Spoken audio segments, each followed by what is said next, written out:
بسم الله الرحمن الرحيم وأقيموا الصلاة وآتوا الزكاة وما تقدموا لأنفسكم من خير تجدوه عند الله إن الله بما تعملون بصير وقالوا لن يدخل الجنة إلا من كان هودا أو نصارى تلك أمانيهم قل هاتوا برهانكم إن كنتم صادقين بلى من أسلم وجهه لله وهو محسن فله أجره عند ربه ولا خوف عليهم ولا هم يحزنون وقالت اليهود ليست النصارى على شيء وقالت النصارى ليست اليهود على شيء وهم يتلون الكتاب كذلك قال الذين لا يعلمون مثل قولهم فالله يحكم بينهم يوم القيامة فيما كانوا فيه يختلفون. أعوذ بالله من الشيطان الرجيم. بسم الله الرحمن الرحيم. الحمد لله رب العالمين. نشهد أن لا إله إلا الله ونشهد أن محمدًا عبده ورسوله أرسله بالهدى ودين الحق ليظهره على الدين كله ولو كره المشركون. اللهم صل وسلم وبارك على رسولك وحبيبك سيدنا محمد وعلى آل وأصحاب سيدنا ومولانا محمد وعلى جميع الأنبياء والمرسلين ومن اقتدى بهديهم إلى يوم الدين. أما بعد فأعوذ بالله من الشيطان الرجيم. بسم الله الرحمن الرحيم. وما أرسلنا من قبلك من رسول إلا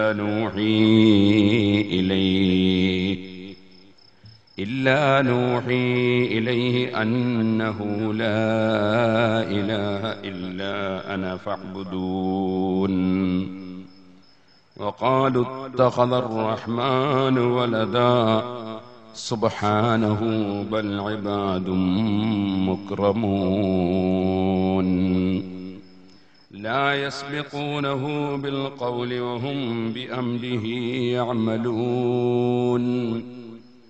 يعلم ما بين أيديهم وما خلفهم ولا يشفعون إلا لمن ارتضى وهم من خشيته مشفقون.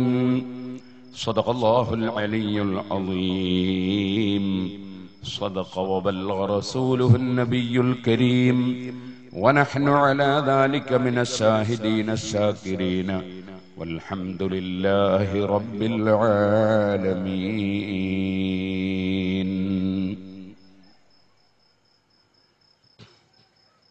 يا رب صل على من حل بالحرم طه الرسول الذي قد خص بالكرم. يا رب بالمصطفى بلغ مقاصدنا واغفر لنا ما مضى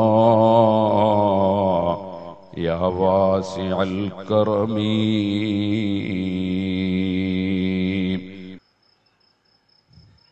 ബഹുമാന്യരെ, അള്ളാഹുവിൻ്റെ മഹത്തായ അനുഗ്രഹം കൊണ്ട് ഈമാനും തൗഹീദും ഈ വിഷയത്തെ സംബന്ധിച്ച് ഒരു ചെറിയ പ്രഭാഷണം ആണ് നാം ഉദ്ദേശിച്ചത്. അല്ലാഹു സുബ്ഹാനഹു വ തആല നമ്മുടെ വാക്കുകളും പ്രവൃത്തികളും നമ്മുടെ എല്ലാ ചലനങ്ങളും അല്ലാഹു പൊരുത്തപ്പെട്ട സാലിഹായ അമലായി നമ്മിൽ നിന്ന് ഖബൂൽ ചെയ്യുമാറാകട്ടെ. തൗഹീദിന്റെ പേരിൽ അഷ്റഫുൽ ഖൽഖ് സല്ലല്ലാഹു അലൈഹി വസല്ലമ തങ്ങളുടെ കാലഘട്ടത്തിൽ ഒരു മുസ്ലിമും വേറെ ഒരു മുസ്ലിമും തമ്മിൽ ഒരു തർക്കവും നടന്നിരുന്നില്ല. മഹാന്മാരായ അമ്പിയാക്കൾക്കിടയിൽ തൗഹീദിനെ സംബന്ധിച്ച് യാതൊരു തർക്കവും ഒരിക്കലും സംഭവിച്ചിട്ടില്ല. മഹാന്മാരായ സഹാബികൾക്കിടയിൽ, 4 മദ്ഹബിന്റെ ഇമാമുകൾക്കിടയിൽ, കഴിഞ്ഞുപോയ അയിമ്മത്ത് മുജ്തഹിദുകൾക്കിടയിൽ, സലഫുസ് സാലിഹീങ്ങൾക്കിടയിൽ തൗഹീദിനെ സംബന്ധിച്ച് യാതൊരു തർക്കവും ഉണ്ടായിട്ടില്ല. തൗഹീദ് എന്ന് പറയുന്നത് ഒരു മുസ്ലിമിനെ സംബന്ധിച്ചിടത്തോളം അവന്റെ വിശ്വാസത്തിന്റെ അടിത്തറയാണ്. അതുകൊണ്ട് തന്നെ സജ്ജനങ്ങളിൽപ്പെട്ട ഒരു മനുഷ്യർക്കിടയിലും തൗഹീദ് ഒരു തർക്ക വിഷയമായി സംഭവിച്ചിട്ടില്ല. അതേസമയം എന്താണ് ഈമാൻ, എന്താണ് തൗഹീദ് എന്ന് ഗ്രഹിക്കാൻ കഴിയാത്ത ആളുകൾ അഷ്റഫുൽ ഖൽഖ് സല്ലല്ലാഹു അലൈഹി വസല്ലം തങ്ങളുടെ സഹാബികളുടെ കാലഘട്ടത്തിൽ തന്നെ തൗഹീദിനെ സംബന്ധിച്ച് തർക്കങ്ങൾ വലിച്ചു കൊണ്ടുവന്നിട്ടുണ്ട്. ആ തർക്കം, അതിന്റെ തുടക്കം സംഭവിച്ചത് അലി ഇബ്നു അബീ ത്വാലിബ് റളിയല്ലാഹു അൻഹുവിന്റെ കാലഘട്ടത്തിലാണ്. അതിൽ ഒരു സഹാബിയും ഭാഗവാക്കായിട്ടില്ല. മഹത്തായ പരിശുദ്ധ ഖുർആനും അഷ്റഫുൽ ഖൽഖ് സല്ലല്ലാഹു അലൈഹി വസല്ലം തങ്ങളുടെ മുഴുവൻ ആജ്ഞകളും അവിടുത്തെ നിർദ്ദേശങ്ങളും പരിപൂർണമായി മനസ്സിലാക്കി അതനുസരിച്ച് വിശ്വസിക്കുകയും അംഗീകരിക്കുകയും ജീവിക്കുകയും ചെയ്തവരാണ് മഹാന്മാരായ സഹാബികൾ. തൗഹീദിന്റെ കലിമത്ത് ഏറ്റവും നല്ല കലിമ ലാ ഇലാഹ ഇല്ലല്ലാഹ്. ആ കലിമക്ക് അല്ലാഹു തആല ഉദാഹരണത്തെയാക്കിയിരിക്കുന്നു. അതിന് അല്ലാഹു തആല മോഡൽ പറയുന്നു. എങ്ങനെയാണ് അല്ലാഹു തആല മോഡൽ പറയുന്നത്? കശജറത്തിൻ തയ്യിബ, അതൊരു നല്ല വേരുറപ്പുള്ള താഴ്വേരിറങ്ങിയ ഒരു മരം പോലെയാണ്. അസ്ലുഹാ സാബിതുൻ, അതിന്റെ മുരട് നല്ല താഴ്വേര് ഇറങ്ങി നന്നായി സുസ്ഥിരമായി അചഞ്ചലമായി നിൽക്കുകയാണ്. വഫറഉഹാ ഫിസ്സമാ, അതിന്റെ കൊമ്പ് കവരുകൾ മേൽഭാഗത്ത് പടർന്ന് പന്തലിച്ച് കിടക്കുകയാണ്. ഏത് സന്ദർഭം വന്നാലും അതിന്റെ മുരട് അതിനനക്കമില്ല, അചഞ്ചലമായി നിൽക്കുന്ന ഒരു മരം. ആ മരത്തിന്റെ കൊമ്പുകൾ അതിങ്ങനെ പടർന്ന് പന്തലിച്ച് കിടക്കുകയാണ്. പരിശുദ്ധ ഖുർആൻ ഉദാഹരണം പറയുന്നു. തൂതീഉകുലഹാ കുല്ലഹീനിൻ ബിഇദ്നി റബ്ബിഹാ,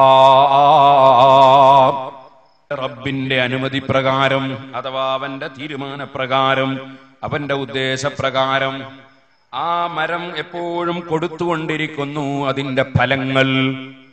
ഈ ഉറച്ചു നിൽക്കുന്ന മരം, അതിന്റെ കൊമ്പുകൾ പരന്നു കിടക്കുന്നു, അതിന്റെ ഫലങ്ങൾ ഇങ്ങനെ കിട്ടിക്കൊണ്ടേയിരിക്കുന്നു. വയദ്രിബുല്ലാഹുൽ അംസാല ലിന്നാസ്, ജനങ്ങൾക്ക് പടച്ചവൻ മോഡലുകൾ വിവരിച്ചു കൊടുക്കുകയാണ്. ലഅല്ലഹും യതദക്കറൂൻ, അവർ ഉത്ബുദ്ധരാകാൻ വേണ്ടിയാണ് മോഡലുകൾ പറയുന്നത്. പടച്ച റബ്ബിന്റെ ഖുർആനിന്റെ സ്വഭാവം അങ്ങനെയാണ്. ഏത് വിഷയങ്ങളും മോഡലുകൾ പറഞ്ഞ് മനസ്സിലാക്കി കൊടുക്കലാണ്. ഓരോന്നോരോന്ന് എണ്ണിപ്പറയുന്ന സ്വഭാവമല്ല. പരിശുദ്ധ ഖുർആൻ തന്നെ പറഞ്ഞില്ലേ, വലഖദ് സർറഫ്നാ ഫീ ഹാദൽ ഖുർആനി ലിന്നാസി മിൻ കുല്ലി മസൽ. എല്ലാ വിഷയത്തിന്റെ മോഡലും നമ്മൾ ഈ ഖുർആനിൽ പറഞ്ഞിട്ടുണ്ട്. ഒരു വിഷയവും ഖുർആൻ പറയാതെ വിട്ടുകളഞ്ഞിട്ടില്ല. അങ്ങനെ മോഡല് പറഞ്ഞാൽ തന്നെ അത് മനസ്സിലാക്കാൻ കഴിയുന്ന മഹാനായ മുഹമ്മദുർ റസൂലുള്ളാഹി സ്വല്ലല്ലാഹു അലൈഹി വസല്ലമ തങ്ങളാണ്. അതുകൊണ്ട് തന്നെ ഏതൊരു മനുഷ്യനും ഖുർആൻ ഗ്രഹിക്കണമെങ്കിൽ മഹാനായ മുഹമ്മദ് നബി സ്വല്ലല്ലാഹു അലൈഹി വസല്ലമ തങ്ങളുടെ വിവരണം അംഗീകരിക്കണം. ഇല്ലെങ്കിൽ ഖുർആൻ മനസ്സിലാക്കാൻ കഴിയില്ല. അതുകൊണ്ട് തന്നെയാണ് സുഹൃത്തുക്കളെ, ഡയറക്റ്റ് ഖുർആനിലേക്ക് കടന്ന പലരും ഇസ്ലാമിൽ നിന്ന് പുറത്തു ചാടി കാഫിറായി പോയി. നിങ്ങൾ തെറ്റിദ്ധരിക്കരുത്. പരസ്പരം മുസ്ലിമീങ്ങൾ അതേ കാഫിറാക്കുന്നൊരു കാലമാണിത്. ഒരിക്കലും തന്നെ പാടില്ലാത്തൊരു ഏർപ്പാടാണത്. മുസ്ലിമീങ്ങളെ കാഫിറാക്കുക എന്നത് ഒരിക്കലും അനുയോജ്യമായൊരു പരിപാടിയല്ല. ലോകത്തുള്ള എല്ലാ മുസ്ലിം പണ്ഡിതന്മാരും എല്ലാ ഇമാമീങ്ങളും കാഫിറാക്കൽ പ്രസ്ഥാനങ്ങൾക്കെതിരായി മാത്രമേ സംസാരിച്ചിട്ടുള്ളൂ. ഒരിക്കലും തന്നെ പരസ്പരം കാഫിറാക്കുന്ന ഏർപ്പാട് മുസ്ലിം സമുദായത്തിന് ഭൂഷണമല്ല, അത് പണ്ഡിതോചിതമല്ല. ഓ മുഅ്മിനീങ്ങളെ, നിങ്ങൾ മനസ്സിലാക്കണം, ഖവാരിജ് ചെയ്തിരുന്നത് എന്താണ്? ഖവാരിജുകൾ സഹാബത്തിന്റെ കാലത്ത് തന്നെ തുടങ്ങിയതെന്താണ്? അവരതാ ഇൻതലഖൂ ഇലാ ആയാത്തിൻ നസലത്ത് ഫിൽ കുഫാർ, മക്കയിലെ മുശ്രിക്കീങ്ങളെ സംബന്ധിച്ച് അവതരിച്ച ആയത്തുകൾ, ആ ആയത്തുകൾ എടുത്തവർ ചർച്ച ചെയ്തു. എന്നിട്ട് ഫജഅലൂഹാ അലൽ മുഅ്മിനീൻ. ഇമാം ബുഖാരി സഹാബിയായ അബ്ദുല്ലാഹി ബിൻ ഉമർ റളിയല്ലാഹു അൻഹുവിൽ നിന്ന് ഉദ്ധരിക്കുകയാണ്, ഫജഅലൂഹാ അലൽ മുഅ്മിനീൻ. അതെല്ലാം സത്യവിശ്വാസികളായ ലാ ഇലാഹ ഇല്ലല്ലാഹ് മുഹമ്മദുർ റസൂലുള്ളാഹ് എന്ന് വിശ്വസിച്ച് അംഗീകരിച്ച് അതിനു വേണ്ടി ജീവിച്ച് മരിക്കാൻ തയ്യാറുള്ള മുഅ്മിനീങ്ങളായ സഹാബത്തിന്റെ പേരിൽ അവരത് ചുമത്തി. എന്നിട്ട് നിങ്ങളും മക്കയിലെ മുശ്രിക്കുകളും ഒരുപോലെയാണെന്ന് അലി ഇബ്നു അബീ ത്വാലിബ് റളിയല്ലാഹു അൻഹുവിന്റെ മുഖത്ത് നോക്കി പറയാൻ, അല്ലെങ്കിൽ അവിടുത്തെ കാലഘട്ടത്തിൽ പ്രഖ്യാപിക്കാൻ ആ ഖവാരിജുകൾ എന്ന് പറയുന്ന പുത്തൻവാദികൾക്കൊരൽപ്പവും മടി തോന്നിയില്ല. ആ കക്ഷികളാണ് കാഫിറാക്കൽ പ്രസ്ഥാനത്തിന്റെ ആദ്യത്തെ പ്രവർത്തകന്മാർ. ഓ മുഅ്മിനീങ്ങളെ, അത് സഹീഹുൽ ബുഖാരി പ്രത്യേകം നമ്മളെ പഠിപ്പിക്കുകയാണ്. സഹാബിയായ അബ്ദുല്ലാഹി ബിൻ ഉമർ റളിയല്ലാഹു അൻഹു നമ്മളെ പഠിപ്പിക്കുകയാണ്. പരിശുദ്ധ ഖുർആൻ ഖവാരിജുകൾ മനസ്സിലാക്കിയതുപോലെ അല്ല മനസ്സിലാക്കേണ്ടത്. ഖുർആൻ മനസ്സിലാക്കാൻ അതിന്റെ മാനദണ്ഡം അഷ്റഫുൽ ഖൽഖ് മുഹമ്മദുർ റസൂലുള്ളാഹി സല്ലല്ലാഹു അലൈഹി വസല്ലമ തങ്ങളിൽ നിന്ന് മനസ്സിലാക്കണം. അങ്ങനെയാണ് സഹാബത്ത് മനസ്സിലാക്കിയത്. വഅൻസൽനാ ഇലൈക الذിക്റ ലിതുബയ്യിന ലിന്നാസി മാ നുസില ഇലൈഹിം. ഓ നബിയേ, അതാ ജനങ്ങൾക്ക് ഇറക്കപ്പെട്ട നിയമങ്ങൾ എന്താണ്, ജനങ്ങൾക്ക് ഇറക്കപ്പെട്ട ഖുർആൻ പഠിപ്പിക്കുന്നത് എന്താണ്, അത് നബിയെ തങ്ങൾ വിശദീകരിച്ചു കൊടുക്കണം. അപ്പൊ അല്ലാഹുവിന്റെ റസൂലിന്റെ വിവരണം തള്ളിയപ്പോൾ ഖവാരിജുകൾ സഹാബത്തിനെ മുശ്രിക്കുകളായി പ്രഖ്യാപിച്ചു. അല്ലാഹുവിന്റെ റസൂൽ സല്ലല്ലാഹു അലൈഹി വസല്ലമ തങ്ങളുടെ വിവരണം അംഗീകരിച്ചപ്പോൾ സഹാബത്ത് ആരെയും കാഫിറാക്കാൻ പോയില്ല. ഇനി നിങ്ങൾക്ക് കേൾക്കണോ സുഹൃത്തുക്കളെ, എന്നാൽ സഹാബത്തിന്റെ വിവരണം കൂടി ഉണ്ടെങ്കിലേ അതിന്റെ ശേഷമുള്ളവർക്ക് ഖുർആൻ ഗ്രഹിക്കാൻ കഴിയൂ. കാരണം എന്തുകൊണ്ട്? ഖുർആൻ തന്നെ പറഞ്ഞു, ഇന്നല്ലദീന യഖുദ്ദൂന അസ്വാതഹും ഇൻദ റസൂലില്ലാഹി ഉലൈകല്ലദീന ഇംതഹനല്ലാഹു ഖുലൂബഹും ലിത്തഖ്വാ. തഖ്വക്ക് വേണ്ടി, ഭക്തിക്ക് വേണ്ടി പടച്ച റബ്ബ് ഹൃദയം സെലക്ട് ചെയ്തെടുത്തിട്ടുള്ള മഹാന്മാരാണവർ. അവര് നമ്മെപ്പോലെയല്ല, അവരുടെ ഹൃദയം അല്ലാഹു സെലക്ട് ചെയ്തിരിക്കുകയാണ്. ആ സഹാബത്തിനെ പിന്തുടർന്നാൽ അതാ അല്ലാഹു പൊരുത്തപ്പെട്ടുവെന്നും ഖുർആൻ തന്നെ പഠിപ്പിച്ചു. വസാബിഖൂനൽ അവ്വലൂന മിനൽ മുഹാജിരീന വൽ അൻസാരി വല്ലദീന തബഊഹും ബിഇഹ്സാൻ റളിയല്ലാഹു അൻഹും. സഹാബത്തിനെ പിന്തുടർന്നാൽ രക്ഷപ്പെട്ടു ഇനി സുഹൃത്തുക്കളെ, നിങ്ങൾ മനസ്സിലാക്കണം, അപ്പൊ ഖുർആൻ മോഡൽ പറയലാണ് അതിന്റെ സ്വഭാവം. ആ മോഡൽ ഗ്രഹിക്കാൻ കഴിയുന്ന ഒന്നാമത്തെ വ്യക്തി മുഹമ്മദുർ റസൂലുള്ളാഹി സ്വല്ലല്ലാഹു അലൈഹി വസല്ലം തങ്ങളാണ്. രണ്ടാമതായി അവിടുത്തെ സഹാബത്താണ്. എന്നാൽ സുഹൃത്തുക്കളെ, ഖുർആൻ പറഞ്ഞു വഅൻസൽനാ ഇലൈക الذിക്റ ലിതുബയ്യിന ലിന്നാസി മാ നുസില ഇലൈഹിം വലഅല്ലഹും യതഫക്കറൂൻ. ഓ നബിയേ, അവിടുത്തെ വിവരണം വേണം. വലഅല്ലഹും യതഫക്കറൂൻ, അവർ ചിന്തിച്ച് ഗ്രഹിക്കുകയും വേണം. അല്ലാഹുവിന്റെ റസൂലിന്റെ വിവരണത്തെ മാനദണ്ഡമാക്കി മഹാന്മാരായ സഹാബത്ത് ചിന്തിച്ച് ഗ്രഹിച്ചു.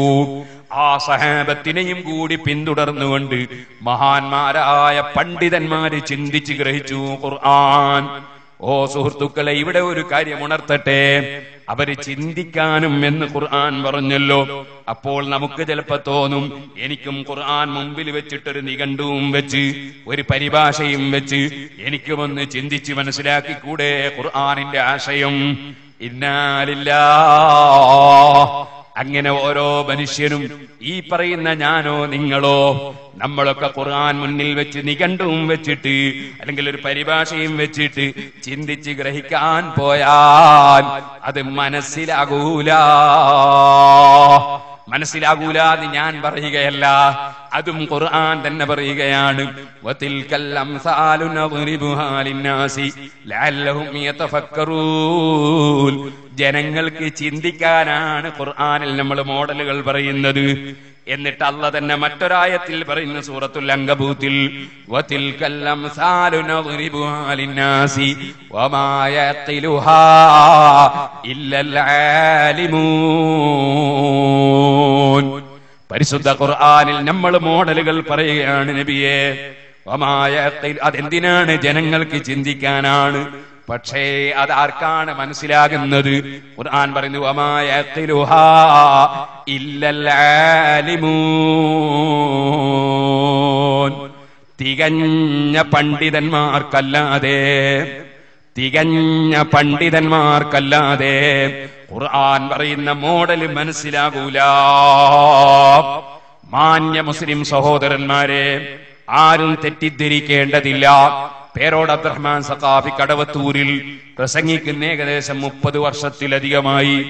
ഇപ്പോൾ നമ്മളോട് പലപ്പോഴും ഖണ്ഡന പ്രസംഗം നടത്തിയ കക്ഷികൾ അവര് ചേരി തിരിഞ്ഞങ്ങോട്ടും ഇങ്ങോട്ടും കാഫിറാക്കുന്നുണ്ട്. അപ്പോൾ ഇതൊരു നല്ല ചാൻസ് ആണെന്ന് മനസ്സിലാക്കി അവരെ പരിഹസിക്കാൻ വന്നതാണെന്ന് ഒരാളും തെറ്റിദ്ധരിക്കേണ്ടതില്ല. എനിക്കൊരാളെയും പരിഹസിക്കുന്ന ഏർപ്പാടല്ല. എന്റെ രഹസ്യവും പരസ്യവും അറിയുന്ന രാജാവായ റബ്ബ് എനിക്ക് എന്റെ ആഖിബത്ത് നന്നാക്കി തരണം, എന്റെ ആഖിറം വിജയിപ്പിച്ചു തരണം. അതിനു വേണ്ടിയാണ് ഞാൻ പ്രസംഗിക്കുന്നത്. എന്റെ മനസ്സിലുള്ള വികാരങ്ങൾ അറിയുന്നവനാണ് അല്ലാഹ്. അവന് വേണ്ടി തന്നെയാണ് ഞാൻ പ്രസംഗിക്കുന്നത്. അതുകൊണ്ട് പറയട്ടെ, ഇതാരെയും പരിഹസിക്കാനുള്ള പ്രസംഗമല്ല. മറിച്ച് ഏത് മനുഷ്യരും അല്ലാഹു തആല ഹിദായത്ത് കൊടുക്കുന്നുണ്ടെങ്കിൽ അതിനൊരു നിമിത്തമാകാൻ സാധിച്ചാൽ, അത് റബ്ബിന്റെ അടുക്കൽ ഒന്ന് സ്വീകരിച്ചു കിട്ടിയാൽ, അതിവിടെ അമേരിക്കയുടെ ഭരണം കിട്ടുന്നതിനേക്കാൾ, ഇന്ത്യയുടെ ഭരണം കിട്ടുന്നതിനേക്കാൾ, ലോകം മുഴുക്കെ കിട്ടുന്നതിനേക്കാൾ ഖൈർ ഒരൊറ്റ മനുഷ്യൻ സന്മാർഗത്തിലാകുന്നതാണെന്ന് നേതാവായ നബി സല്ലല്ലാഹു അലൈഹി വസല്ലം പറഞ്ഞിട്ടുണ്ട്. അതിനുവേണ്ടി മാത്രമാണ് പ്രസംഗിക്കുന്നത്. ആരെയും കളിയാക്കാനല്ല, ആരെയും പുച്ഛിക്കാനല്ല, ആരെയും നിന്ദിക്കാനല്ല. നിങ്ങൾ ശരിക്കും മനസ്സിലാക്കണം, ഇത് ഞാൻ എന്റെ വകയിൽ പറഞ്ഞതല്ല. വമാ യഖിലുഹാ ഇല്ലൽ ആലിമൂൻ. ഖുർആൻ മോഡലുകൾ പറയലാണ് ഖുർആനിന്റെ സ്വഭാവം. ആ ഖുർആൻ പറയുന്നത് മനസ്സിലാക്കാൻ തികഞ്ഞ പണ്ഡിതന്മാർക്കല്ലാതെ സാധ്യമല്ല. ഖുർആൻ പഠിപ്പിക്കുകയാണ്. ഓ മുസ്ലിമീങ്ങളെ, ഈ തികഞ്ഞ പണ്ഡിതന്മാർക്കാണ് സാങ്കേതികാർത്ഥത്തിൽ മഹാന്മാരായ സഹാബത്തും അതുപോലെ മുജ്തഹിദുകളും പരിശുദ്ധമായ ഹദീസിൽ അല്ലാഹുവിന്റെ റസൂലും ശരിയായ പണ്ഡിതൻ എന്ന് പറയുന്നത് മുജ്തഹിദുകളായ ഇമാമുകൾക്കാണ്.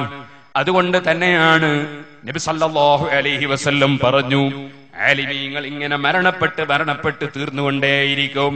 അങ്ങനെ ഇമാമിങ്ങളാകുന്ന ആലിമീങ്ങളെ കുറിച്ചാണ് പറയുന്നതെന്ന് മഹാനായ ഇബ്നു ഹജർ അസ്ഖലാനി തങ്ങളെ പോലുള്ളവർ വിവരിച്ചിട്ടുണ്ട്. എന്റെ വകയിലല്ല.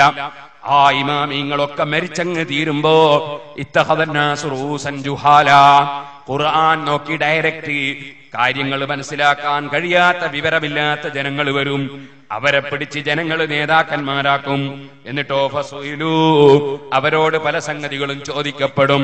ഫഅഫ്തൗ, അവരതാ അറിവില്ലാതെ മറുപടികൾ പറയും. ഫളല്ലൂ വഅളല്ലൂ, അങ്ങനെ അവര് അതാ മറുപടി പറഞ്ഞ കക്ഷികൾ, വിവരമില്ലാത്ത കക്ഷികൾ ദീന് പറഞ്ഞപ്പോൾ അവർ പിഴച്ചു. അവരൊരുപാട് ജനങ്ങളെ പിഴപ്പിക്കുകയും ചെയ്തു. ഇങ്ങനൊരു കാലം വരുമെന്ന് നബി സല്ലല്ലാഹു അലൈഹി വസല്ലം പറഞ്ഞപ്പോ ഈ ഹദീസാണ് മഹാന്മാരായ ഇമാമിങ്ങൾ തെളിവ് പറയുന്നു. അന്ത്യനാൾ അടുക്കുമ്പോൾ ഒരൊറ്റ മുജ്തഹിദായ ഇമാമും ഇല്ലാത്ത ഒരു കാലഘട്ടം വരുമെന്നാണ്. ഇദാലം യബ്ഖ ആലിമുൻ, ഒരൊറ്റ ഇമാമും ഇല്ലാത്ത കാലം വരുമെന്ന് നബി സല്ലല്ലാഹു അലൈഹി വസല്ലം തങ്ങൾ മുൻകൂട്ടി പറഞ്ഞതാണിതെന്ന് ഇമാമിങ്ങൾ തന്നെ വിശദീകരിക്കുകയാണ്. ഇമാം ഇബ്നു ഹജർ അസ്ഖലാനി തങ്ങൾ അതേ സഹീഹുൽ ബുഖാരിയുടെ വ്യാഖ്യാനത്തിൽ ഇത് പറയുന്നുണ്ട്.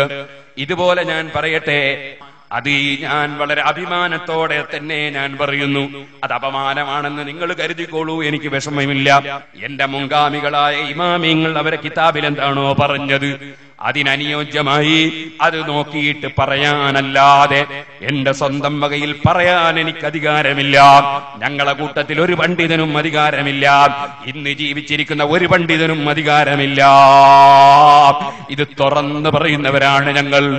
എന്തുകൊണ്ടെന്നാൽ ഒന്നുകിൽ ഡോക്ടറാകണം, അല്ലെങ്കിൽ ഡോക്ടർ പറയുന്ന മരുന്ന് കുടിക്കണം. ഇതിന് രണ്ടും തയ്യാറാകാത്തവൻ അവന്റെ രോഗം വേറെയല്ലേ സുഹൃത്തുക്കളെ. ഞാനൊരു ഡോക്ടറാണെന്നൊരു രോഗി പറഞ്ഞ് രംഗത്ത് വന്നാൽ അവൻ കാണുന്ന മരുന്നുകളൊക്കെ എടുത്ത് മരുന്നാണെന്ന നിലക്ക് കുടിച്ചാൽ അവൻ അപകടത്തിൽ ചാടുമെന്നത് പറയേണ്ടതുണ്ടോ? അപ്പൊ നമുക്ക് സ്വന്തം പറയാൻ അധികാരമില്ല. അപ്പൊ എന്ന ആയത്ത് പരിശുദ്ധ ഖുർആനിൽ മുജ്തഹിദുകൾക്ക് മാത്രമേ ഖുർആൻ മനസ്സിലാക്കാൻ കഴിയൂ എന്നതിന് തെളിവാണെന്ന് ആര് പറഞ്ഞു? അത് ഇമാം ഗസ്സാലി റളിയല്ലാഹു അൻഹു പറഞ്ഞു, അവിടുത്തെ കിതാബുൽ മുസ്തസ്ഫയിൽ പറഞ്ഞു. അങ്ങനെ ഏത് വിഷയം നമ്മൾ പറയുന്നുണ്ടോ അതൊക്കെ ഇമാമിങ്ങളെ കിതാബിലുള്ളതേ നമ്മൾ പറയൂ. ഓ സഹോദരന്മാരെ, അപ്പൊ പരിശുദ്ധ ഖുർആൻ ഗ്രഹിക്കണമെങ്കിൽ തികഞ്ഞ പണ്ഡിതന്മാരായ ഇമാമുകളെ സഹായം വേണം. ആ ഇമാമുകളെ സഹായമില്ലാതെ ഖുർആനിലേക്ക് ഡയറക്റ്റ് കടന്നുപോയവരെന്തായി? അവർക്കൊരിക്കലും തന്നെ പിടിച്ചു നിൽക്കാൻ കഴിഞ്ഞില്ല. ഖവാരിജുകൾ പിൽക്കാലത്ത് അവരുടെ ആശയം തകർന്നുപോയി. ഇതുപോലെ നിങ്ങൾക്കറിയാം, ബഹുമാനപ്പെട്ട അഹ്മദ് ഇബ്നു ഹംബൽ റളിയല്ലാഹു അൻഹുവിന്റെ കാലത്ത്, ഇമാം ശാഫിഈ റളിയല്ലാഹു അൻഹുവിന്റെ കാലത്ത് അതേ മുഅ്തസിലത്ത് എന്ന് പറഞ്ഞൊരു പുത്തൻവാദികൾ രംഗത്ത് വന്നു. അവരുടെ വാദം എന്തായിരുന്നു? അവരുടെ വാദം കറാമത്ത് നിഷേധിക്കുക, അതുപോലെ ഗൈബ് ഔലിയാക്കൾ ഗൈബറിയില്ലെന്ന് പറയുക, അതുപോലെ ഖബറിൽ അദാബില്ലെന്ന് പറയുക, പടച്ചവനെ കാണാൻ സ്വർഗത്തിലും സാധ്യമല്ലെന്ന് പറയുക, അതുപോലെ തന്നെ ഔലിയായിന്റെ കറാമത്ത് നിഷേധിക്കുക. ഇങ്ങനെ തുടങ്ങി ഒരുപാട് പിഴച്ച വിശ്വാസങ്ങൾ അവർക്കുണ്ടായിരുന്നു. ആ വിശ്വാസക്കാരായ മുഅ്തസിലുകൾ അന്നെന്ത് ചെയ്തു? ഭരണസ്വാധീനം ഉപയോഗിച്ച്, അവരെ കൂട്ടത്തിലുള്ള ചില പണ്ഡിതന്മാർ ഭരണസ്വാധീനം ഉപയോഗിച്ച് വലിയ വലിയ പണക്കാരെയും ഭരണാധികാരികളെയും അവര് പരിശുദ്ധ ഖുർആനിലെ ആയത്ത് ഓതി കേൾപ്പിച്ചിട്ട് ആ ആയത്തിന്റെ ശരിയായ വ്യാഖ്യാനവും അർത്ഥവും അറിയാത്ത സാധാരണക്കാരായ പണക്കാരെയും അതുപോലെ തന്നെ ഭരണാധികാരികളെയും സ്വാധീനിച്ചു. എന്നിട്ട് മഹാന്മാരായ ഇമാമിങ്ങളെ ഭരണാധികൾ വിളിച്ചു വരുത്തി. എന്നിട്ട് ഇമാമിങ്ങളോട് ഈ ഭരണാധികാരികളായ സാധാരണക്കാര് ചില ചോദ്യം ചോദിച്ചു. ആ ചോദ്യത്തിന് ഇമാമിങ്ങൾ അവര് പഠിച്ചതനുസരിച്ച് ശരിയായ മറുപടി പറഞ്ഞപ്പോൾ ഇമാമിങ്ങൾ മുശ്രിക്കീങ്ങളും കാഫിരീങ്ങളുമാണെന്ന് വിധിച്ചു. അങ്ങനെയാണ് അഹ്മദ് ഇബ്നു ഹംബൽ റളിയല്ലാഹു അൻഹുവിനെ ജയിലിലിട്ടു. എന്നിട്ട് ചാട്ടവാറ് കൊണ്ട് അടിച്ചു. അടിച്ച് പരിക്കേൽപ്പിക്കുന്ന സമയത്ത് അഹ്മദ് ഇബ്നു ഹംബൽ റളിയല്ലാഹു അൻഹു കുപ്പായം അഴിക്കാൻ പറഞ്ഞപ്പോ കുപ്പായം അഴിക്കാൻ പോവാണ്. ശരിക്ക് അടി കിട്ടാൻ വേണ്ടി കുപ്പായം അഴിക്കാൻ പറയാണ്. കുപ്പായം അഴിക്കുന്ന സമയത്ത് മഹാനവർ എന്തോ ഒന്ന് തെരഞ്ഞു നോക്കുന്നത് കണ്ടു. എന്താ തിരയുന്നത് എന്ന് ചോദിച്ചപ്പോ സൈറും മിൻ സൈരി റസൂലില്ലാഹി, എന്റെ കുപ്പായത്തിൽ അഷ്റഫുൽ ഖൽഖ് സല്ലല്ലാഹു അലൈഹി വസല്ലമ തങ്ങളുടെ ഒരു പുണ്യകേശം, ഒരു മുടി അതെന്റെ കുപ്പായത്തിൽ തുന്നി ചേർത്തിട്ടുണ്ട്. അത് നിലത്ത് വീണുകൂടാ, അതിനടി കിട്ടിക്കൂടാ. എന്നെ അടിക്കുന്നതും എന്റെ ചോര പൊട്ടുന്നതും എനിക്കൊരു പ്രശ്നമല്ല എന്ന് അഹ്മദ് ഇബ്നു ഹംബൽ റളിയല്ലാഹു അൻഹു മറുപടി പറയുന്ന സാഹചര്യമുണ്ടായി. ഇരിക്കട്ടെ, എത്രയോ മാസങ്ങൾ ജയിലിൽ കിടക്കുന്ന സാഹചര്യമുണ്ടായി. അക്കാലഘട്ടത്തിൽ ഒരു പണ്ഡിതനെ, അതേ മഹാനായ അഹ്മദ് ഇബ്നു നസ്റുൽ ഖുസാഇ റളിയല്ലാഹു അൻഹു, നിങ്ങൾ ഓർക്കണം, മഹാനായ ഇബ്നു നസ്റുൽ ഖുസാഇ റളിയല്ലാഹു അൻഹുവിനെ പിടിച്ചു കൊണ്ടുപോയിട്ട് നീ കാഫിറാണടാ എന്ന് പറഞ്ഞ് ഭരണാധികാരിയായ ഒരാള് അദ്ദേഹം അതാ വാളിങ്ങോട്ടെടുത്തു. സുന്നത്ത് ജമാഅത്തിന്റെ ഇമാമിങ്ങളിൽപ്പെട്ട മഹാന്റെ തലയങ്ങ് വെട്ടിയിട്ട് തലയിങ്ങനെ എടുത്ത് കയ്യിൽ പിടിച്ചപ്പോ സുബ്ഹാനല്ലാഹ്, ആ തല പരിശുദ്ധ ഖുർആൻ ഓതുന്നു, മറമാടുന്നത് വരെ ഖുർആൻ ഓതുന്നു. പക്ഷേ ഈ മഹത്തായ കറാമത്ത് വഫാത്തിന്റെ ശേഷം കണ്ടിട്ടും സുഹൃത്തുക്കളെ കറാമത്ത് ഇല്ലെന്ന് പറയുന്ന മുഅ്തസിലത്ത് മാറിയില്ല. അവരെന്നിട്ടും ഹിദായത്തായില്ല. ചുരുക്കി ഞാൻ പറയുന്നു, ആ മുഅ്തസിലത്ത് പിൽക്കാലത്ത് പരസ്പരം തെറ്റിപ്പിരിഞ്ഞ് ഒരുപാട് പാർട്ടികളായി അടിച്ചു പിരിഞ്ഞ് തകർന്നു. ഇതുപോലെ തന്നെ നിങ്ങൾക്കറിയാം, മുസ്ലിം സമുദായത്തിൽ ആവശ്യമില്ലാത്ത ഭിന്നത സൃഷ്ടിച്ച ശിയാക്കൾ ഒരർത്ഥവുമില്ലാത്ത ഭിന്നതയുണ്ടാക്കി. ഇപ്പോഴും അവരിൽ ചിലർ ജീവിച്ചിരിക്കുന്നു. അവര് ചില സ്ഥലങ്ങളിൽ ഭരണ സ്വാധീനം ഉപയോഗിക്കുന്നു. അവിടെ സുന്നത്ത് ജമാഅത്തിന്റെ പണ്ഡിതന്മാരെ കൊന്നൊടുക്കുന്നു. ഇന്നും അത് നടക്കുകയാണ് ലോകത്ത്. എന്ന് മാത്രമല്ല, ഇന്ന് ഇസ്ലാമിന്റെ വിരോധികൾ എവിടെയെല്ലാം മുസ്ലിം രാഷ്ട്രങ്ങളുടെ മേൽ കൈവച്ചിട്ടുണ്ടോ, എവിടെയെല്ലാം മുസ്ലിം രാഷ്ട്രം തകർത്തിട്ടുണ്ടോ, അവിടെയെല്ലാം സഹായത്തിനുള്ളത് ശിയാക്കളല്ലേ? എന്താണ് ഈ ശിയാക്കള വാദം? വല്ല അർത്ഥവുമുള്ള വാദമാണോ? ഇന്നും അവര് വാദിക്കുകയാണ്, മുഹമ്മദ് നബി സല്ലല്ലാഹു അലൈഹി വസല്ലമ തങ്ങൾക്ക് ശേഷം ഭരണാധികാരിയായി വരേണ്ടത് അലി ഇബ്നു അബീ താലിബായിരുന്നുവെന്ന്. അപ്പോഴോ അബൂബക്കർ, ഉമർ, ഉസ്മാൻ റളിയല്ലാഹു അൻഹും അവരും സഹാബികളും ഒക്കെ പിഴച്ചുപോയി എന്ന് വാദിക്കുകയാണ്. ആ വാദം കൊണ്ട് എന്താ കാര്യം നിങ്ങൾ ആലോചിച്ച് നോക്ക്. ഇപ്പൊ വാദിക്കുകയാണ് 1400 കൊല്ലം മുമ്പ് ആരായിരുന്നു ഭരിക്കേണ്ടത്. ഇപ്പൊ ചിന്തിച്ചിട്ട് എന്താ കാര്യം? തരക്കേടില്ല. അടുത്ത ഇലക്ഷനിൽ ആരാ ഭരിക്കേണ്ടതെന്ന് ചിന്തിച്ചാൽ, അല്ലെ അടുത്ത കൊല്ലം ആരാണ് ഭരിക്കേണ്ടത് ചിന്തിച്ചാൽ അതിനൊരു അർത്ഥമുണ്ട്. പക്ഷെ ഇപ്പോഴും ശിയാക്കളെ വാദം എന്താ? മുമ്പ് ആരായിരുന്നു ഭരിക്കേണ്ടത്? അതിനിപ്പോഴും തല്ലുണ്ടാക്കുക, ഇപ്പോഴും ഭിന്നിപ്പിക്കുക, ഇപ്പോഴും കൊല്ലുകയാണ് സുന്നത്ത് ജമാഅത്തിന്റെ പണ്ഡിതന്മാരെ. ഇന്നാ ലില്ലാഹി വ ഇന്നാ ഇലൈഹി റാജിഊൻ. ഇനിയോ മറ്റൊരു കൂട്ടര് വന്നു, റാഫിളത്ത് എന്ന് പറയുന്ന ഒരു കൂട്ടര്. അതേ റാഫിളത്ത് എന്ന് പറയുന്ന കക്ഷികൾ വന്നിട്ട് എന്ത് പറഞ്ഞു? മാസം കണ്ടാലും നോമ്പെടുക്കരുത്, മാസം കണ്ടാലും പെരുന്നാളാക്കരുത്, കണക്ക് വെക്കണം. റാഫിളത്ത് എന്ന് പറയുന്ന ഒരു കൂട്ടര് വന്നിട്ട് പറഞ്ഞു, അബൂബക്കറും ഉമറും ഒക്കെ പിഴച്ചുപോയി. എന്താണ് അതിന് ഒരു കാരണം പറഞ്ഞത്? മുഹമ്മദ് നബി ചെയ്യാത്ത പുതിയ കാര്യം മതത്തിൽ അവർ ചെയ്തിട്ടുണ്ട്. കുല്ല ബിദഅത്തിൻ ളലാല വകുല്ല ളലാലത്തിൻ ഫിന്നാർ.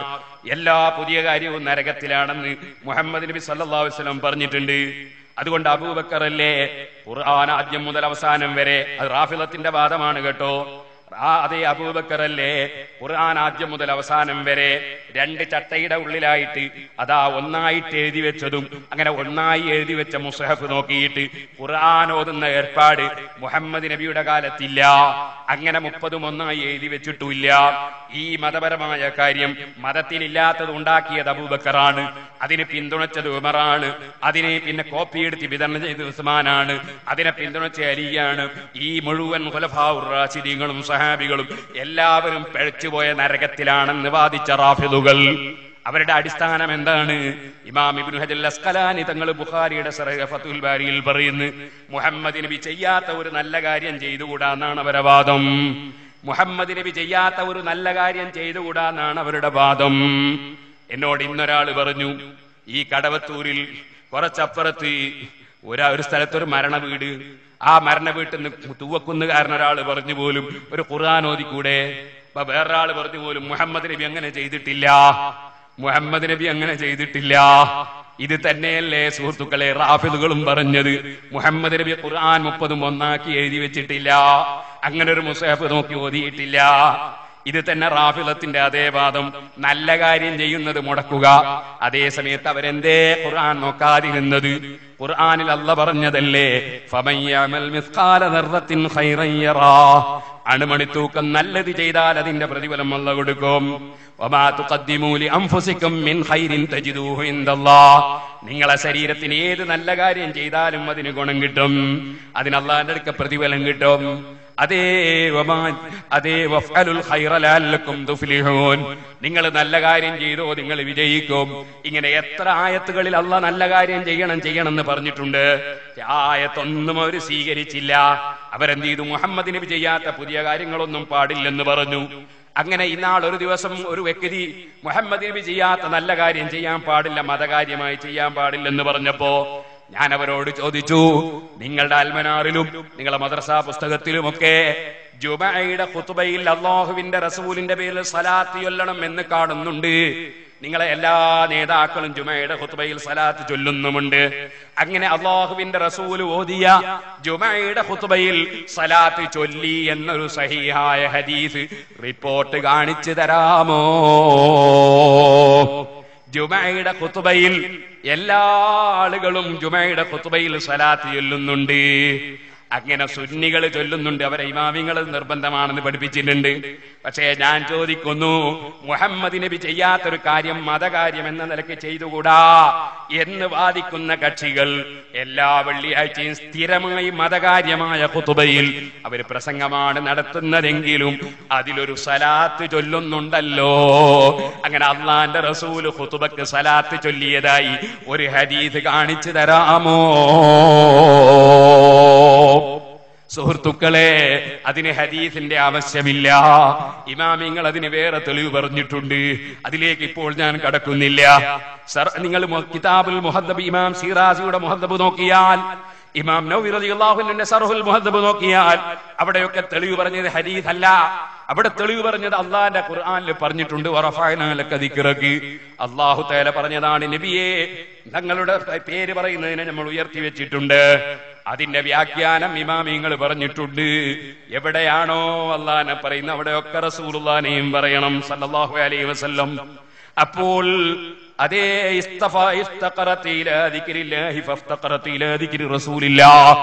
അള്ളാനെ പറയുന്നിടത്ത് റസൂൽ സല്ലല്ലാഹു അലൈഹി വസല്ലം നിങ്ങളെ പറയണം. അൽഹംദുലില്ലാഹ് ഖുതുബയിൽ വേണം, എന്നാൽ അല്ലാഹുമ്മ സല്ലി അലാ മുഹമ്മദും വേണം. അതാണ് തെളിവ് പറഞ്ഞത്. അല്ലാതെ റസൂലുള്ള ചെയ്തു എന്നല്ല. നബി തങ്ങൾ ചെയ്യാത്ത കാര്യമൊക്കെയും നരകത്തിലാണെങ്കിൽ എല്ലാ മുജാഹിദ് പ്രസ്ഥാനത്തിന്റെയും എല്ലാ ജമാഅത്ത് ഇസ്ലാമിയുടെയും സർവ്വ ഖുതുബകളും നരകത്തിലാണ്. കാരണം അല്ലാഹുവിന്റെ റസൂൽ ഖുതുബയിൽ സലാത്ത് ചൊല്ലിയ ഒരു തെളിവ് ഇന്നേ വരെ ആരും ചൂണ്ടിക്കാണിച്ചിട്ടില്ല. ഓ സഹോദരന്മാരെ, ഇപ്പോൾ ഞാൻ അതിന്റെ തെളിവുകളിലേക്ക് കടക്കുകയല്ല. അപ്പൊ റാഫിളത്ത് എന്ന് പറയുന്ന ഒരു കക്ഷി പുറകാലത്ത് കഴിഞ്ഞു. അവരെന്ത് ചെയ്തു? ഏത് നല്ല കാര്യം ചെയ്താലും അത് നബി ചെയ്തതായി അഡ്രസ് ഉണ്ടോ എന്ന് ചോദ്യം ഉന്നയിച്ചു. അതിലൂടെ മുഴുവൻ നല്ല കാര്യങ്ങളെയും ചോദ്യം ചെയ്തു എന്ന് മാത്രമല്ല, അതിലൂടെ അവർ ചെയ്തൊരു കാര്യമാണ് സഹാബത്ത് പിഴച്ചവരാണെന്ന് പ്രഖ്യാപിച്ചു. എന്നിട്ട് മുസ്ലിമീങ്ങൾ ഒന്ന് കാഫിറായി കിട്ടണം എന്നവർ ആഗ്രഹിച്ചു. മുസ്ലിമീങ്ങൾ ഒന്ന് കാഫിറായി കിട്ടണമെന്ന് ആഗ്രഹിച്ചു. പിന്നെ സഹാബത്തിനെ ചീത്ത പറഞ്ഞുകൊണ്ട് അവർ വാദിച്ച വാദങ്ങൾ എന്താണ്? അവർ വാദിച്ച വാദങ്ങൾ മഖാലാത്തുൽ ഇസ്ലാമിയീൻ എന്ന ഗ്രന്ഥത്തിൽ ഇമാം അബുൽ ഹസൻ അൽ അശ്അരി റളിയല്ലാഹു അൻഹു പറഞ്ഞിട്ടുണ്ട്. അവർ വാദിച്ച ഒരു വാദം പടച്ചവന് അവയവങ്ങളുണ്ടെന്ന വാദമാണ്. പടച്ചവന് കൈകളുണ്ടെന്നവർ വാദിച്ചു, പടച്ചവന് തണ്ടങ്കാലുണ്ടെന്ന് വാദിച്ചു, പടച്ചവന് ഊരയുണ്ടെന്ന് വാദിച്ചു, പടച്ചവന് ശരീരമുണ്ടെന്ന് വാദിച്ചു, പടച്ചവന് അതാ ബോഡിയുണ്ടെന്ന് വാദിച്ചു, പടച്ച റബ്ബിന് അതേ വിരലുകളുണ്ടെന്ന് വാദിച്ചു. അങ്ങനെ വാദിച്ച് പടച്ചവൻ ഒരു കസേരയിൽ ഇരിക്കുകയാണെന്ന് വാദിച്ചു. ഈ രൂപത്തിൽ ഒരു ബുദ്ധിക്കും അംഗീകരിക്കാൻ കഴിയാത്ത, ഒരു ഇമാമും പറയാത്ത, ഒരു സഹാബത്തും വിശ്വസിക്കാത്ത, ഒരു നബിയും അംഗീകരിക്കാത്ത കടുത്ത കുഫ്ർ ആ കുഫർ റാഫിളത്ത് വാദിച്ചുവെന്ന് മഖാലാത്തുൽ ഇസ്ലാമീൻ എന്ന ഗ്രന്ഥത്തിൽ ഇമാം അബുൽ ഹസൻ അശ്അരി റളിയല്ലാഹു അൻഹു പറയുന്നു. അവരാണ് സഹാബത്ത് പിഴച്ചുപോയി എന്ന് പറഞ്ഞത്. ആ റാഫിളത്താണ് വലിയ പ്രശ്നങ്ങൾ ഇവിടെ സൃഷ്ടിച്ചത്. ഇങ്ങനെയുള്ള പല കക്ഷികളും മുൻകാലത്ത് കഴിഞ്ഞു പോയപ്പോൾ അവരെല്ലാം എന്ത് പറഞ്ഞു? ഇങ്ങനെ വിശ്വസിക്കാത്ത ഇമാമിങ്ങളെല്ലാം കാഫിരീങ്ങളാണ്, ഇങ്ങനെ വിശ്വസിക്കാത്ത സഹാബത്തെല്ലാം കാഫിരീങ്ങളാണ് എന്ന് പറഞ്ഞിട്ട് ഇമാമിങ്ങളെയും സഹാബത്തിനെയും ഈ കഴിഞ്ഞുപോയ പുത്തൻവാദികളെല്ലാം കാഫിറാക്കുകയാണ് ചെയ്തത്.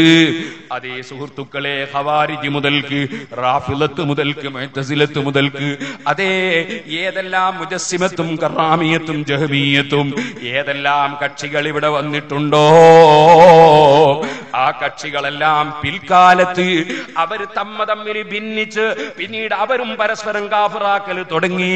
ഒരു നേതാവിനെ വേറൊരു നേതാവ് കാഫിറാക്കി.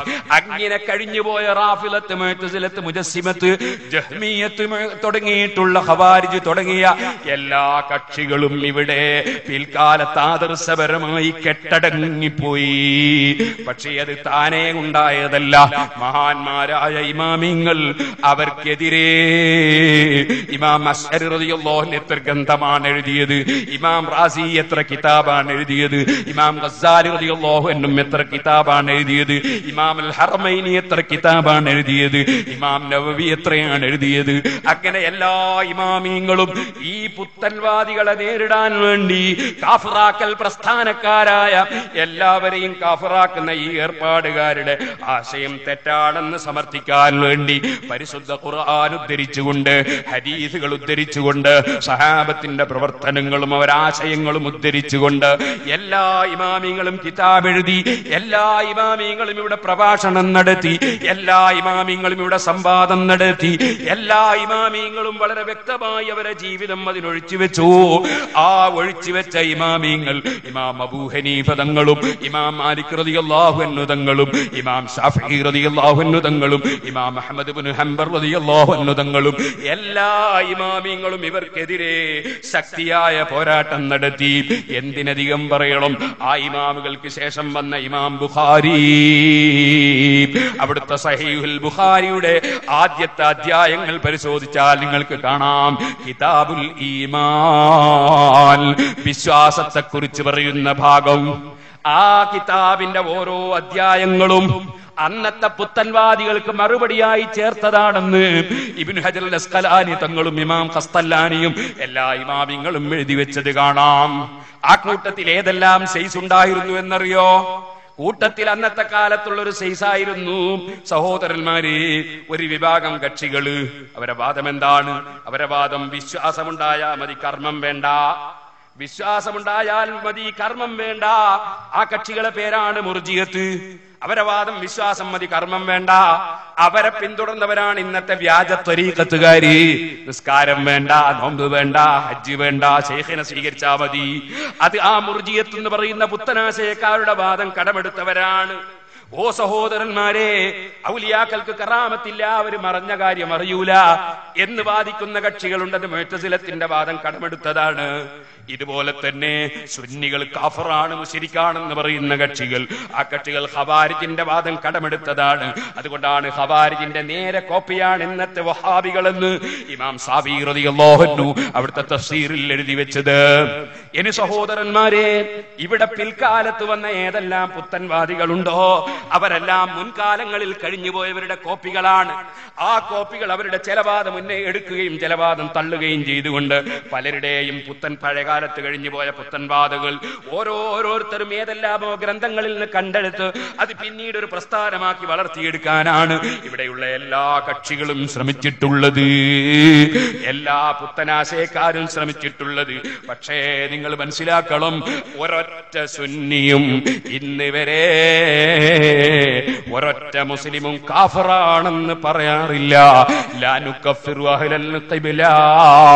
വസ്സാലിമാം റളിയല്ലാഹു അൻഹു പറഞ്ഞു, പറഞ്ഞു, ഖിബിലക്ക് തിരിഞ്ഞ് നിസ്കരിക്കുന്ന, അതേ ഖിബിലക്ക് തിരിഞ്ഞ് നിസ്കരിക്കുന്ന അശ്ഹദു അല്ലാ ഇലാഹ ഇല്ലല്ലാഹ് അശ്ഹദു അന്ന മുഹമ്മദുർ റസൂലുള്ളാഹ് എന്ന് വിശ്വസിക്കുന്ന ആ വിശ്വാസത്തിനെതിരായ കാര്യങ്ങൾ അതേ ഒരു നിലക്കും വ്യാഖ്യാനിക്കാൻ കഴിയാത്ത വിധം പ്രകടമാകാത്ത കാലത്തോളം, ഇസ്ലാമിൽ അറിയപ്പെട്ട ഒരു വിഷയത്തെ നിഷേധിക്കാത്ത കാലത്തോളം നമ്മൾ ഒരാളെയും കാഫിറായി പ്രഖ്യാപിക്കൂല. അതാണ് സുന്നത്ത് ജമാഅത്തിന്റെ ആശയം. കാഫിറാക്കൽ പ്രസ്ഥാനവുമായി സുന്നത്ത് ജമാഅത്തിനൊരു ബന്ധവുമില്ല. ഒരാളെയും കാഫിറാക്കുന്ന ഏർപ്പാട് സുന്നത്ത് ജമാഅത്തിനില്ല. പക്ഷേ ഏതെങ്കിലും കക്ഷികൾ ഇസ്ലാമിൽ ഒരു നിലക്കും നിഷേധിക്കാൻ കഴിയാത്ത വിധം അനിവാര്യമായി അറിയപ്പെട്ട വല്ലതിനെയും നിഷേധിച്ചാൽ അവൻ കാഫിറാണെന്ന് പറയാതിരിക്കാൻ നിർവാഹമില്ല. അങ്ങനെ കാഫിറായി പോയ പലരുമുണ്ട്. ഞാനിനി ചെറിയ ഉദാഹരണം പറയട്ടെ. നിങ്ങൾ നോക്കൂ, ഖാദിയാനികൾ അവരെന്ത് ചെയ്തു? എന്നോടുകൂടെ നബിയുടെ ശൃംഖല അവസാനിച്ചു. ലാ നബിയ ബഅദി, എന്റെ ശേഷം നബിയില്ല എന്ന് നബി സല്ലല്ലാഹു അലൈഹി വസല്ലം തങ്ങൾ പറഞ്ഞ വിശദീകരണം തള്ളിയുണ്ട് അവര് ഖുർആനിലേക്ക് കടന്നപ്പോൾ ഖാദിയാനി താനേ കാഫിറായി പോയി. ഇനി നിങ്ങൾ നോക്കൂ, മൗലവി ചേകനൂര് വന്നു. അദ്ദേഹം മുജാഹിദിന്റെ ഒരുപാട് പള്ളിയിൽ ഖുതുബകൾ ഓതി. അങ്ങനെ ഓതിക്കൊണ്ടിരിക്കുന്നതിനിടയിൽ ഒരു ദിവസം അദ്ദേഹം ഒറ്റ ഖുതുബ ഓതിയിട്ട് പള്ളിയിൽ നിന്ന് മിമ്പർ വന്ന് താഴെ ഇറങ്ങി. സാധാരണ 2 ഖുതുബയാണ്. അപ്പോൾ അദ്ദേഹത്തിന്റെ കൂട്ടാളികൾ അദ്ദേഹത്തെ ചോദ്യം ചെയ്തു, എന്തേ ഒറ്റ ഖുതുബ? അദ്ദേഹം പറഞ്ഞു, ഖുതുബ എന്നാൽ ഒരു പ്രസംഗമാണ്. പ്രസംഗത്തിന് ഇടയ്ക്കൊന്നും ഇരിക്കേണ്ട ആവശ്യമില്ല. ആകെ ഒരു 10 മിനിറ്റ് പ്രസംഗിക്കുന്നതിന് എന്തിനാണ് ഇടയ്ക്കിരിക്കുന്നത്? 4 മണിക്കൂർ പ്രസംഗിക്കുമ്പോൾ ഞാൻ ഇരിക്കാറില്ല, പിന്നെ 10 മിനിറ്റ് പ്രസംഗത്തിന് ഞാൻ എന്തിനിരിക്കണം? അപ്പോൾ ഈ കൂടെയുള്ള സുഹൃത്തുക്കൾ പറഞ്ഞു, മുഹമ്മദ് നബി ഖുതുബ ഓതുന്ന സമയത്ത് ഇടയ്ക്കൊന്ന് ഇരുന്ന് എഴുന്നേറ്റിട്ടുണ്ട്. അപ്പൊ ഈ കേകനൂർ മൗലവി ചോദിച്ചു, ക്ഷീണമായിട്ട് ഇരുന്നിട്ടുണ്ടാകാം, ചെറുപ്പക്കാരനായ ഞാൻ എന്തിനിരിക്കണം? ഖുതുബ ഒരു പ്രസംഗമല്ലേ? സുന്നികൾ പറയും പോലെയാണെങ്കിൽ നിങ്ങൾ പറഞ്ഞ ന്യായമാണ്. കാരണം മുഹമ്മദ് നബി ചെയ്തതുപോലെ ചെയ്യണം. പക്ഷേ അതൊരു കേവലം പ്രസംഗമാണെന്നല്ലേ നമ്മളെ വാദം. അപ്പൊ പിന്നെ 10-15 മിനിറ്റ് പ്രസംഗിക്കുന്നതിന് ഇടയ്ക്കെന്നിരുന്നാൽ നമ്മളെ സമയം വെറുതെ പോക്കലല്ലേ? ആരോഗ്യമുള്ള ഞാനെന്തിനിരിക്കണം?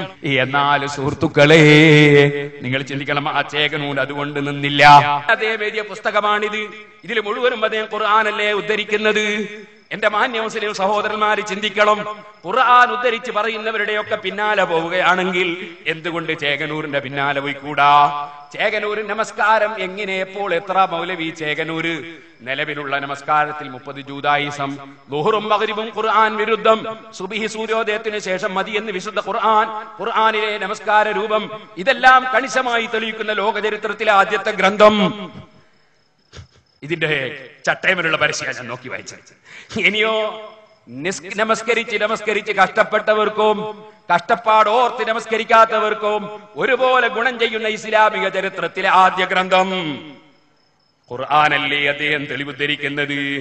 സുബ്ഹാനല്ലാഹ്, അള്ളാഹുവിന്റെ റസൂലിനെ തല്ലിയിട്ട്, സഹാബത്തിനെ തല്ലിയിട്ട്, ഇമാമിങ്ങളെ തല്ലിയിട്ട് ഖുർആനിലേക്ക് ഡയറക്റ്റ് കടന്നപ്പോൾ ചേകനൂര് കാഫിറായി പോയി. സുബ്ഹാനല്ലാഹ്. ഇനി നിങ്ങൾക്ക് കേൾക്കണോ? പക്ഷേ അദ്ദേഹം ചെയ്തത് എന്താണ്? അയാൾ കാഫിറായ വിവരം അറിയാതെ അയാൾ ചെയ്തതെന്താണ്? നിങ്ങളെല്ലാം കാഫിരീകളാണെന്ന് അദ്ദേഹം പ്രഖ്യാപിച്ചു. ഞാൻ വായിച്ചു കേൾപ്പി, അയാൾ പറയട്ടെ. തൗഹീദ് പ്രചരണക്കാർ ഏറ്റവും ആദ്യം അറിഞ്ഞിരിക്കേണ്ട ഏറ്റവും വലിയ ജൂദായിസം, എല്ലാ പള്ളികളും അള്ളാഹുവിനുള്ളതാണെന്നും അതിനാൽ അവിടെ വെച്ച് നടത്തപ്പെടുന്ന നമസ്കാരങ്ങളിൽ വിശേഷിച്ചും അള്ളാഹുവിനെ കൂടാതെ മറ്റാരെയും വിളിക്കാൻ പാടില്ലെന്നും വിശുദ്ധ ഖുർആൻ 72:18 പ്രത്യേകം പ്രസ്താവിച്ചതാണ്. അതേ പ്രകാരം മരിച്ചുപോയ മഹാത്മാക്കൾ ആരും തന്നെ അവരെ വിളിക്കുന്നതൊന്നും കേൾക്കുകയില്ലെന്നും 10-ൽ പരം സ്ഥലങ്ങളിൽ ഖുർആൻ ആവർത്തിച്ച് വ്യക്തമാക്കിയതുമാണ്. എന്നിട്ടും മരിച്ചുപോയ മഹാത്മാവായ നമ്മുടെ നബിയെ ലോകത്തെവിടെ നിന്ന് വിളിച്ച് സലാം ചൊല്ലിയിരുന്നാലും അതെല്ലാം നബി കേൾക്കുമെന്നും അതിനാൽ സലാം ചൊല്ലപ്പെടുന്ന ആളുടെ പേരെടുത്ത് വിളിച്ച് സലാം ചൊല്ലൽ സാധാരണ പതിവില്ലെങ്കിലും ഖുർആനിന്റെ വിലക്കിന് കടകവിരുദ്ധമായി എല്ലാ നമസ്കാരത്തിലും നബിയെ പേരെടുത്ത് വിളിച്ചുകൊണ്ട് തന്നെ സലാം ചൊല്ലുകയാണ് വേണ്ടതെന്നും അബൂ ഹുറൈറ പഠിപ്പിക്കുമ്പോൾ ഇസ്തിഗാസ, മരിച്ചുപോയ മഹാത്മാക്കളെ വിളിച്ച് പ്രാർത്ഥിക്കുക എന്ന ശിർക്കൻ സമ്പ്രദായം മുസ്ലിങ്ങളിൽ വേരുറപ്പിക്കാൻ കളമൊരുക്കുകയല്ലേ ജൂതനായ അബൂ ഹുറൈറ ചെയ്യുന്നത്? മഹാനായ സഹാബിയായ അബൂ ഹുറൈറ റളിയല്ലാഹു അൻഹു ജൂതനാണെന്ന് പറഞ്ഞുകൊണ്ട് അദ്ദേഹം പറയാണ്, അസ്സലാമു അലൈക അയ്യുഹൻ നബിയു എന്ന് വിളിക്കുന്നത് ഖുർആനിനെതിരല്ലേ? അതേ, ഒരാളെയും വിളിക്കരുത് എന്ന് ഖുർആൻ പറഞ്ഞില്ലേ? അപ്പൊ അസ്സലാമു അലൈക അയ്യുഹൻ നബിയു എന്ന് വിളിച്ചാൽ ആ വിളിയോടുകൂടി ശിർക്ക് വന്നില്ലേ? മുശ്രിക്കായില്ലേ? ഖുർആൻ അങ്ങനെയല്ലേ പഠിപ്പിക്കുന്നതെന്ന് ചേകനൂര് പറയുകയാണ്. അങ്ങനെ എല്ലാ മുസ്ലിമീങ്ങളെയും ചേകനൂര് കാഫിറാക്കുകയാണ്.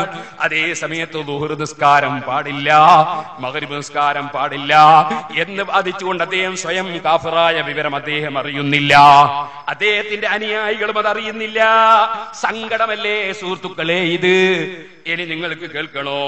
ഇത് ബൈബിളിന്റെ പരിശുദ്ധി, ഖുർആനിന്റെയും ഹദീസിന്റെയും അടിസ്ഥാനത്തിൽ ഈ പുസ്തകം എഴുതുന്നത് ആരാണ്?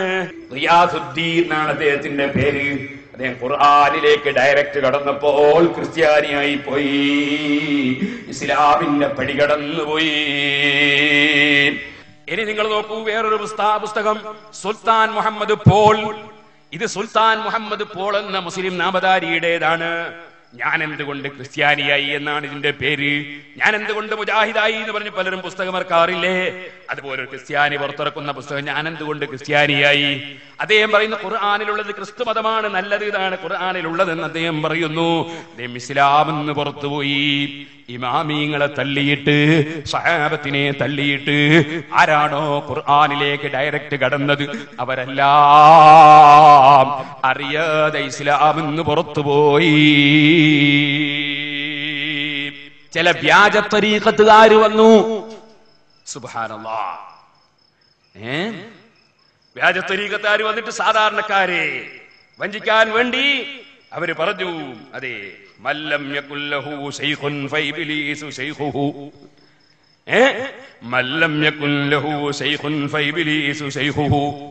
ഒരാൾക്കൊരു ഉസ്താദ് ഇല്ലെങ്കിൽ അവന്റെ ഉസ്താദ് ഇബ്ലീസാണ് എന്ന് മഹാന്മാര് പറഞ്ഞിട്ടുണ്ട്. അതുകൊണ്ട് തന്നെ നമുക്കൊരു ശൈഖ് വേണം. ആദ്യത്തെ ആമുഖമാണത്. അതിനാരാ ശൈഖ്? അതിനേതെങ്കിലും ഒരു മനുഷ്യന്റെ അടുക്കലേക്ക് കയ്യും പിടിച്ച് കൂട്ടിക്കൊണ്ടുപോവുകയാണ്. കൊണ്ടുപോയിട്ട് അവിടെ എത്തി നോക്കുമ്പോ കാണുന്നത് എന്താണ്? കാണുന്നത് അതാ അന്യപെണ്ണിനെ പിടിച്ചിട്ട് ഈ ശൈഖ് ചുംബിക്കുകയാണ്, അന്യപെണ്ണിന് കൈ കൊടുക്കുകയാണ്. അന്യപെണ്ണതാ ബിസ്ക്കറ്റ് മുറിച്ചിട്ട് അല്ലെങ്കിൽ കേക്ക് മുറിച്ചിട്ട് ശൈഖിന്റെ വായിൽ വെച്ചു കൊടുക്കുകയാണ്.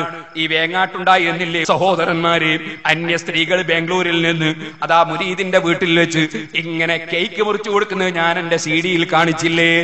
ഇതുപോലെ തന്നെ വടകരയില്ലേ, വടകരക്കില്ലേ ഒരു തങ്ങള് സുബ്ഹാനല്ലാഹ് അന്യപെണ്ണുങ്ങൾ വന്നാ പിടിച്ചിങ്ങനെ മണക്കുന്നത് ഞാൻ എന്റെ ആത്മീയത എന്ന CD-യിൽ കാണിച്ചിട്ടില്ലേ? എന്താണ് അവർക്ക് പറയാനുള്ളത്? അവർക്ക് പറയാനുള്ളത് ഖുർആനാണ്. ഖുർആനിൽ പറഞ്ഞിട്ടുണ്ട് ഇന്നമൽ മുഅ്മിനൂന ഇഖ്വാ, ഇന്നമൽ മുഅ്മിനൂന ഇഖ്വാ. എല്ലാ മുഅ്മിനീങ്ങളും മുഅ്മിനാത്തുകളും സഹോദരീ സഹോദരന്മാരാണ്.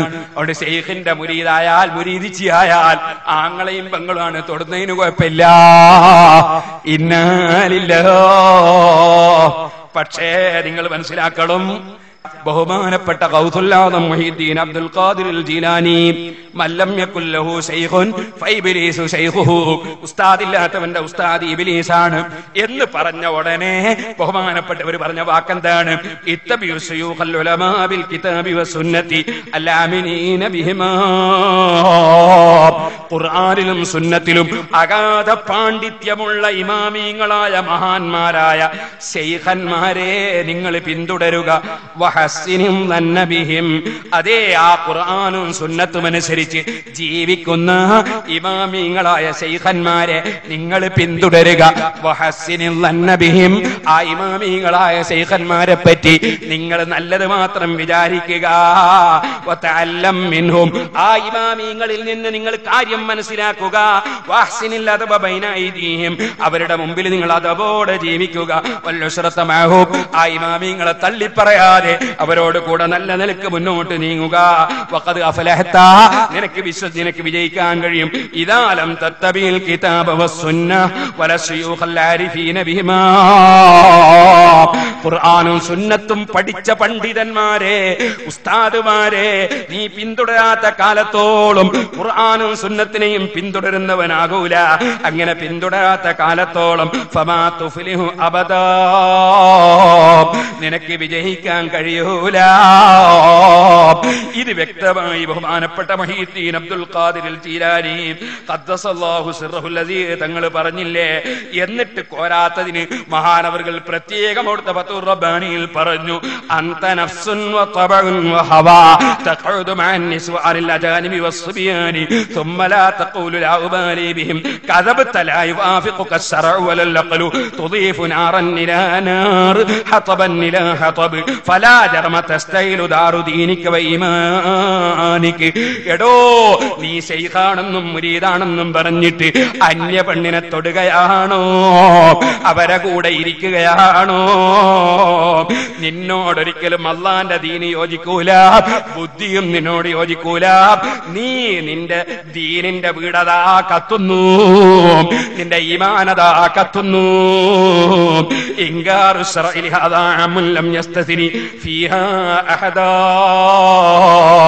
പരിശുദ്ധ ഇസ്ലാമിന്റെ നിയമം ഒരു ശൈഖിനെയും മുരീദിനെയും അന്യവണ്ണിനെ തൊടാൻ പറ്റൂല എന്നുള്ള നിയമത്തിൽ ഒഴിച്ചു നിർത്തിയിട്ടില്ല. എന്നിട്ട് മഹാനവകൾ പറയുന്നു, ഹസ്സിലിൽ ഈമാന വൽ മഅരിഫത ബില്ലാഹ്. ആദ്യം നീ ഈമാൻ സമ്പാദിക്കടോ, അതുപോലെ അല്ലാഹനെ കുറിച്ചുള്ള അറിവ് സമ്പാദിക്കടോ. വഖുവ്വത്തുൽ ഖുർബി, പടച്ചവനുമായി അടുക്കാനുള്ള കഴിവ് സമ്പാദിക്ക്. സുമ്മ അസ്ബിഹ് തബീബൻ ലിൽ ഖൽഖി നിയാബതൻ അൽ ഹഖ് അസ്സ വജല്ല. എന്നിട്ടാകാം നിനക്കൊരു ഡോക്ടർ. നീ ഇപ്പോൾ രോഗിയാണ്, അന്യപെണ്ണിനെ തൊടുന്ന കാലത്തോളം നീ രോഗിയാണ്. രോഗിയായ നിന്റെ ചികിത്സ എങ്ങനെയാണ് ഒരാൾ സ്വീകരിക്കുക? ബഹുമാനപ്പെട്ട മുഹീദ്ദീൻ ശൈഖ് തങ്ങൾ അവിടുത്തെ ശരിയായ ഖാദിരിയ ത്വരീഖത്ത് വിവരിച്ചുകൊണ്ട് അവിടുത്തെ ഫത്ഹുർ റബ്ബാനിയിൽ പറയുന്നു. പക്ഷേ വിവരമില്ലാത്ത